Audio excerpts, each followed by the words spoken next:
네, 핵심 현안이었던 이산가족 상봉 행사가 전격 타결되면서 향후 남북 관계에 관심이 쏠리고 있습니다.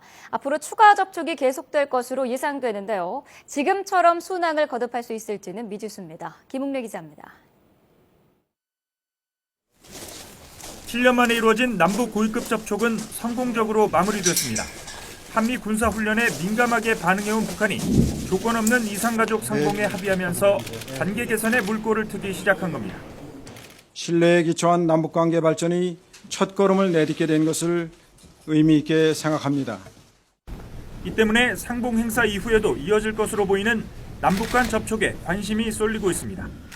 지금으로선 북한이 통 큰 양보를 통해 향후 남북 대화의 주도권을 노렸다는 분석이 지배적입니다. 추가 접촉에서 핵심 쟁점으로 예상되는 현안은 크게 두 가지. 천안함 폭침 사건으로 촉발된 오이사 조치의 해제 여부와 관광객 피살 사건으로 중단된 금강산 관광 재개 여부입니다. 북한은 이산가족 상봉 합의를 내세워 전면적인 대북 제재를 담고 있는 이 두 가지 사안을 풀기 위해 공세적인 입장을 취할 가능성이 높아 보입니다.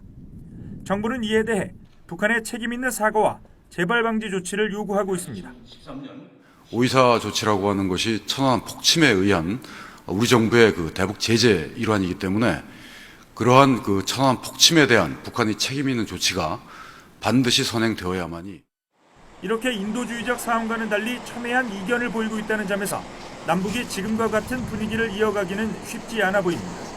이럴 경우 북한은 이를 우회하는 인도주의적 대북 지원을 요구할 가능성이 높습니다. 정부도 인도적 대북 지원에는 적극적인 만큼 북한으로선 또 다른 형태의 경제 협력을 이끌어내 내부 결속을 다질 수 있기 때문입니다. 지난해의 어렵고 복잡한 환경 속에서도 군대와 인민이 힘을 합쳐 경제강국 건설과 인민생활 향상을 위한 투쟁에서 빛나는 성과를 이룩하였습니다.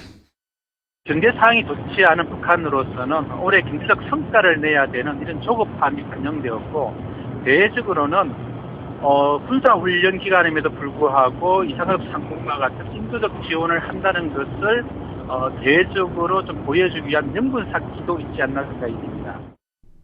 북한에 대해 신뢰할 만한 진정성 있는 조치를 강조해온 정부는 남북 간 이산가족 상봉 행사 합의를 신뢰에 기초한 첫걸음이라고 표현했습니다.